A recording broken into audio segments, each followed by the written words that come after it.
අනුදි කියන්නේ මේ වෙනකොටම ලංකාවේ මෙච්චර කාලයක් ලෝක රූරජින තරගාවලියට ගියපු අය ගැන එහෙම ලොකු සංවාදයක් තිබුණේ නැහැ. හැබැයි අනුදි මේ වන විටත් ජයග්‍රාහිකාවක් වන තරමටම ලංකාවේ නාමය ලෝකයේ ඉදිරියේ බබලවලා තියෙනවා.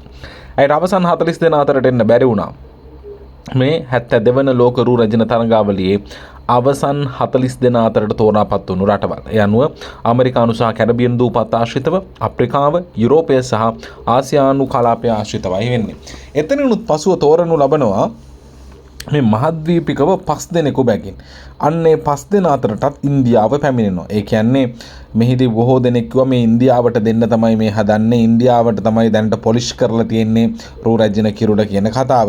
හැබැයි ඇත්තම කතාව කිව්වොත් ඊළඟයේදී මහද්වීපික ජයග්‍රාහකයා තෝරනකොට ඉන්දියාවත් හැලෙනවා.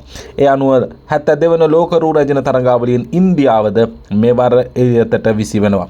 බ්‍රසීලය, මාර්නී, ඉතියෝපියා, නැමීබියා, පෝලන්තය, යුක්‍රේනය සහ ආසියාව නියෝජනය කරමින් පිලිපීනය සහ තායිලන්තය තමයි මෙහි රැඳී සිටින්නේ. බොහෝ දුරට තායිලන්ත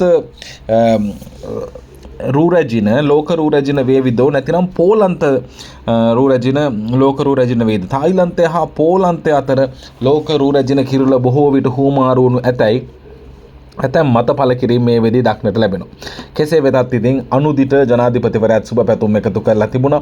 අනුදි කියන්නේ මේ වෙන විටම කිරුළක් දිනු රැජිනක් බවට පත් වුණා. නිකං සාම්ප්‍රදායික ඔය චන්දිමාල් අරන් යනවා වගේ නෙමෙයි. ඊට වැඩිය හොඳ ප්‍රමිතිගත විදිහේ සටන්කාරියක්, තරඟකාරියක් මෙවර ලෝකේ නියෝජනය කිරීම ගැන අපි බෙහෙවින්ම සතුටු වෙනවා. අනුදි සුබ පැතුම්. ඔබ මෙතෙක් ආ ගමන ගැන අපි සතුටුයි.